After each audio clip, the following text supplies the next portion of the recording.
स्वागत है आप सभी लोगों का क्लास 9th अध्याय 3 परमाणु एवं अणु में। इस वीडियो में हम देखने वाले हैं डाल्टन का परमाणु सिद्धांत। ठीक है, तो चलिए देखते हैं डाल्टन के परमाणु सिद्धांत को। ब्रिटिश रसायनज्ञ जॉन डाल्टन ने 1808 में यह सिद्धांत दिया, जिसे डाल्टन का परमाणु सिद्धांत कहते हैं।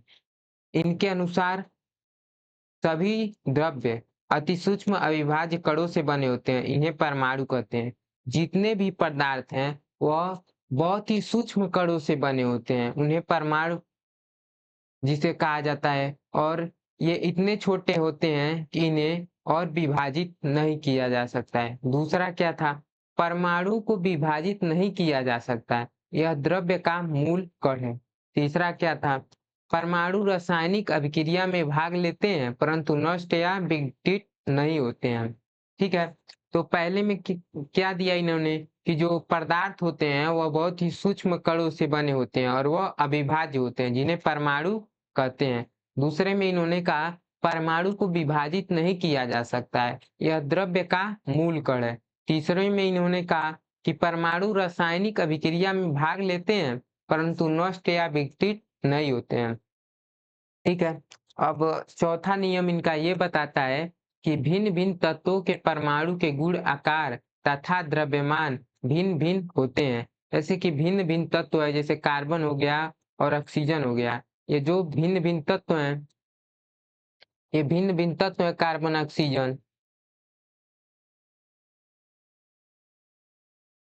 कार्बन ऑक्सीजन जो भिन्न भिन्न तत्व हैं, इनके गुण, आकार और द्रव्यमान सभी भिन्न हो। जैसे कार्बन का परमाणु क्रमांक हो जाएगा आपका 6 हो जाएगा, ऑक्सीजन का 8 हो जाएगा, इसका एटॉमिक भार परमाणु भार 16 हो जाएगा और कार्बन का 12 हो जाएगा। तो अलग अलग तत्वों के परमाणु भार, आकार, गुण, द्रव्यमान सब अलग अलग होते हैं। ठीक है, पांचवा नियम ये कहा कि एक तत्व के सभी परमाणुओं के गुण, एक तत्व है, ठीक है, कोई उनके सभी परमाणुओं के गुण, आकार तथा द्रव्यमान भिन्न भिन्न होते हैं। ठीक है, एक तत्व के सभी परमाणु के गुण, आकार तथा द्रव्यमान भिन्न भिन्न होते हैं। पांचवें नियम में इन्होंने बोला जैसे कि कोई तत्व है, ऑक्सीजन है, तो ऑक्सीजन के जितने भी परमाणु आकार रहेंगे, ठीक है, ऑक्सीजन है इसके सभी परमाणु, ठीक है, जैसे ऑक्सीजन नहीं, हम हाइड्रोजन लेते हैं। हाइड्रोजन एक तत्व है, उसका 3 प्रकार के समस्थानिक, पहला होता है हाइड्रोजन, ड्यूट्रियम, टाइट्रियम। तो 3 प्रकार के इसके द्रव्यमान पाए जाते हैं। परमाणु क्रमांक 1 है, इसका द्रव्यमान 1, इसका द्रव्यमान 2, इसका द्रव्यमान 3 होता है। तो वही कह रहा है एक तत्व के जो अलग अलग परमाणु हैं, उनके गुण और द्रव्यमान भिन्न भिन्न होते हैं। ठीक है, अब देखिए 6वां नियम में ये बोलते हैं परमाणु अविनाश होते हैं। ठीक है, अर्थात परमाणु ना तो उत्पन्न किए जा सकते हैं और ना ही नष्ट किए जा सकते हैं। जो परमाणु होते हैं वो अविनाशी होते हैं। ठीक है, वो ना तोड़े जा सकते हैं, ना संगठित किए जा सकते हैं। ठीक है, ना उत्पन्न किए जा सकते हैं, ना नष्ट किए जाते हैं।